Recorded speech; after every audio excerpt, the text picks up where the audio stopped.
시청자 여러분 안녕하십니까? 최근에 우파 유권자들 사이에서 전가훈 목사와 국민혁명당 이 존재에 대한 걱정과 관심과 애정의 화제가 매우 뜨겁습니다. 줄기는 크게 두 가지입니다. 첫째는 내년도 대통령 선거에서 국민혁명당이 우파 분열의 요소로 작동하지는 않는 것인가? 자, 두 번째는 최근에 전가훈 목사의 국민혁명당 그리고 대국본 대한민국 바로세우기 국민운동본부 이 광화문 세력을 갈라치게 하려고 하는 시도가 있는데 이런 것들은 과연 정당한 것인가? 이 두 가지 측면입니다. 제가 오늘 결론적으로 먼저 말씀드리면 전가훈 목사의 국민혁명당은 나름대로 뚜렷한 역사적 의의와 좌표를 가지고 있다. 대통령 선거 때 결코 국민의힘과 분열하고 우파를 가르는 그런 존재가 되지 않을 것이다. 그리고 두 번째, 우파가 집권하면 정권 수호 세력, 우파가 패배하면 국가 수호 세력으로 의의를 찾을 것이다. 자, 그리고 세 번째, 광화문 세력, 광화문 운동은 전가훈 목사가 핵심적으로 주도했으며 대한민국을 걱정하는 모든 국민들의 자산이다. 그 핵심은 단결과 화합이요 투쟁이다. 이 힘을 조금이라도 빼려고 하는 시도, 아주 작은 꼬투리를 잡아서 뭔가 새로운 단체를 만들고 갈라치기 하고 또 다른 분열을 조장하는 어떤 시도도 잘못된 것이다. 그런 것들은 커다란 역풍을 맞을 것이다. 이 세 가지가 저의 결론입니다. 제가 구체적으로 좀 말씀드리겠습니다. 첫 번째, 이 광화문 운동이라고 하는 것은 피크가 코로나가 닥치기 전 2019년 10월 3일 개천절 집회는 단군 이래 최대의 도심 집회였습니다. 자, 그리고 그 해 10월 25일 밤에 열렸던 철야 집회는 밤에 열렸던 도심 최대 집회였습니다. 역사상. 자, 그리고 광화문은 대한민국 영혼의 중심지입니다. 대한민국 영혼의 심장입니다. 이승만의 만민공동회가 열렸던 곳, 그리고 6월 민주화 투쟁이 열렸던 곳, 1987년. 자, 그런 광화문에 그런 인파를, 물론 문재인의 나라 망치기에 분노하는 많은 애국 국민들이 자발적으로 모여든 것이지만, 그러나 그런 명분과 분위기와 정서가 있다고 해서 쉽게 그런 집회가 가능한 것은 아닙니다. 전광훈의 지도력, 조직력, 선동력, 자, 이런 것들이 없었더라면, 그리고 그를 따르는 수많은 목사들, 교회들, 그리고 기독교 신자들, 이런 기독교 세력의 자발적 참여가 없었더라면 그런 건국 이래, 아니 한반도 역사상의 최대 집회는 불가능했을 것입니다. 그래서 저는 이렇게 표현합니다. 광화문에 대한민국 국민을 그렇게 모을 수 있는 사람은 세 사람이다. 김영삼, 김대중, 전광훈. 노무현도 모았지만 그가 죽은 다음에 그는 죽어서야 그렇게 모을 수 있었습니다. 살아서 그렇게 모을 수 있는 지도자는 세 사람뿐입니다. 우리는 광화문 애국운동에 대한, 제가 두 번째에 명기했습니다만, 문재인이 가장 두려워한 광화문 촛불 집회로 내가 당선이 돼서 집권이 됐는데, 촛불 집회보다도 더 많은 세력, 촛불 집회보다도 더 뜨거운 세력이 광화문에 모여서 나를 공격하고 타도하고 나의 하야를 주장하더라. 청와대 턱 밑까지 물밀처럼 닥쳐서 오더라. 문재인은 제가 청와대 광야교회 철야 집회에서 한번 얘기한 적이 있습니다만, 광화문에 사람이 많이 모일 때, 청와대의 철야 집회, 광야 집회가 열릴 때 문재인의 얼굴이 가장 어둡고 안 좋았습니다. 문재인이 내심 이 집회를 얼마나 두려워하는지 저는 생생하게 알 수 있었습니다.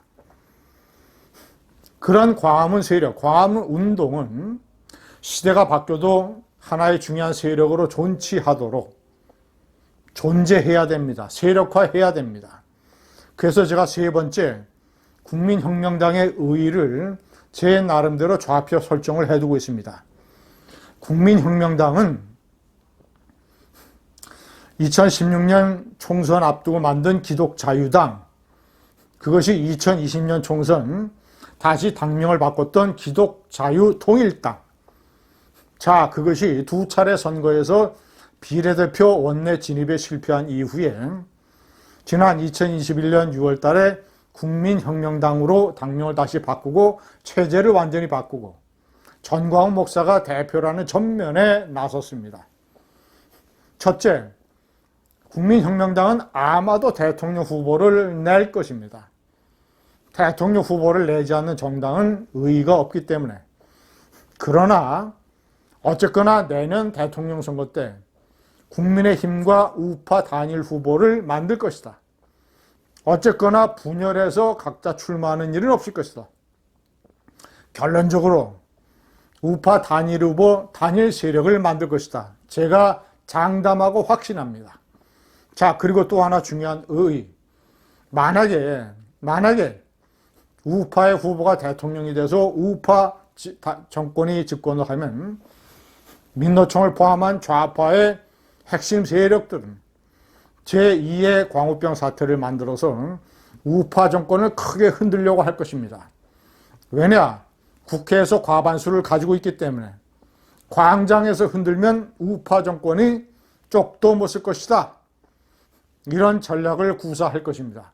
그에 맞서서 민노총보다도 더 용기가 있고 민노총보다도 더 광화문에 모일 수 있고 민노총보다도 더 열성적인 그런 광화문 세력의 세력화, 조직화, 그런 의미에서 국민혁명당이 광화문 정권 수호 세력으로 작용을 할 것입니다.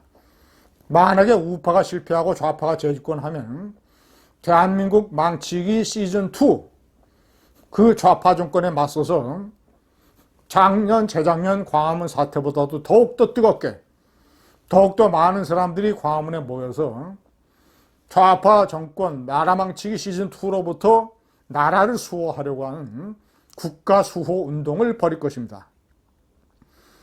자, 이런 광화문과 전광훈과 국민혁명당은 대국본이라고 하는 대한민국 바로서역의 국민운동본부, 이것을 중심으로 그동안 많이 분열됐던 시민단체, 이런 세력들이 그래도 상당 부분 전광훈의 리더십 아래 모인 이 광화문의 대국본이라는 것을 중심으로 뭉쳐 있습니다.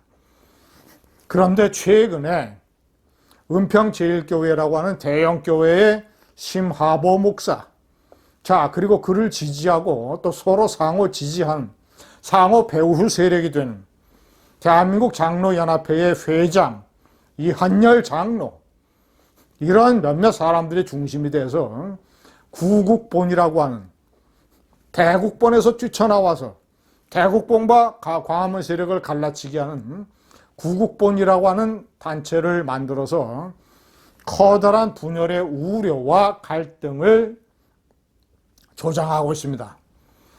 어떤 이유에서라든 이건 잘못된 것입니다. 안 되는 것입니다. 광화문 세력을 갈라치게 해서는 안 됩니다. 대가를 치릅니다. 천벌을 받습니다. 전광훈 목사의 노선과 말하는 스타일, 설교하는 방법, 이런 것에 대해서 다른 생각을 가지고 있고 불만을 가지고 있는 사람들도 있을 것입니다. 전광훈도 불완전한 인간이기 때문에. 그러나 그런 것들은 가지나 또는 낙엽에 불과합니다. 전광훈이라는 나무의 줄기를 봐야 됩니다.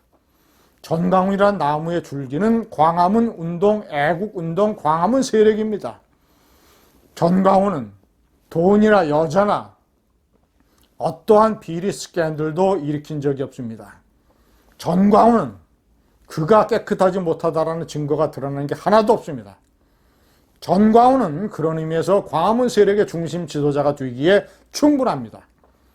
그리고 광화문 애국운동은 국민혁명당, 최소한, 전광훈, 대국본 이런 세력을 중심으로 뭉쳐야 됩니다. 그런 세력이 길을 잘못 들었을 때, 그런 세력들이 이기주의에 빠지거나 욕심에 빠질 때 나머지 세력이 날카롭게 비판하고 그들을 교정시키고 그들을 바로잡는 것이 중요하지, 특별한 이유 없이 설사 이유가 있다고 해도 아주 부스러기 같은 작은 이유로 구국본이라고 하는 갈라치기 단체를 만들어서는 절대 안 됩니다. 광화문 세력, 광화문 운동은 대한민국 나라를 사랑하는 사람들의 공동 자산입니다. 이 자산을 쪼개는 행위는 용납될 수 없습니다. 감사합니다.